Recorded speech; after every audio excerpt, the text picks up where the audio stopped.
আসেন? দুই ভূত। হ্যাঁ, আসলে আজকে আমার কাছে মনে হয়েছে যে আমাদের দিক থেকে উৎসবের আসল উৎসব হচ্ছে বিকজ আমরা জাহিদ ভাইকে পেয়েছি। কারণ আমার কাছে মনে হয়েছে যে উনি একজন মানুষ যিনি আসলে পুরো ছবিটাতে আমাদের সবাইকে নিয়ে চলেছে। তো জাহিদ ভাইয়ের সাথেই আমরা আসলে একসাথেই ছিলাম। আর আমি স্পেশালি থ্যাংক ইউ দিতে চাই যারা আসলে এই দুজন গুণী ভূত চঞ্চল ভূত এবং জয়া ভূতের সাথে আমাকেও একটা ভূত হিসেবে। আচ্ছা, আমি মাঝখানে একটা কথা মনে পড়েছে, আমার ওর কথা বলে আবার একটু আসলাম। আমি যতগুলো আর্টিস্ট আছে, আমি ব্যক্তি সামান্য একজন জাহিদ হাসান হিসেবে এই সব গুণী গুণী ন্যাশনাল অ্যাওয়ার্ড উইনার সব অভিনেতাদের কাছে আমি কৃতজ্ঞ।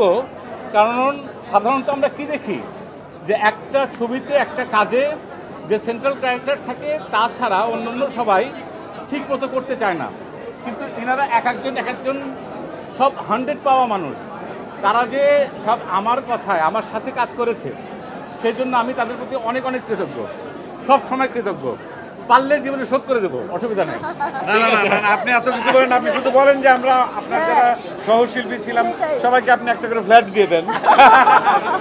না, ওইটাই আর কি, যে এই দুই গুণী ভূতের সাথে যে আমাকে একজন ভূত মানে সংযুক্ত করার যে ওনারা আমাকে নিয়েছেন, সেটার জন্য আমি আসলে অনেক অনেক ধন্যবাদ। এবং যাদেরকে ধন্যবাদ না দিলেই না, তারা হচ্ছে আমাদের এই সাংবাদিক ভাইরা, বোনরা এবং আমাদের দর্শক। কারণ আমাদের প্রচারণা আসলে আমরা ওরকমভাবে করতেও পারিনি, কিন্তু দর্শক এত ভালোবেসেছে আমাদের উৎসবকে যে সত্যি ওনারাও আসলে আমাদের উৎসবকে প্রকৃত অর্থে উৎসবে পরিণত করেছে।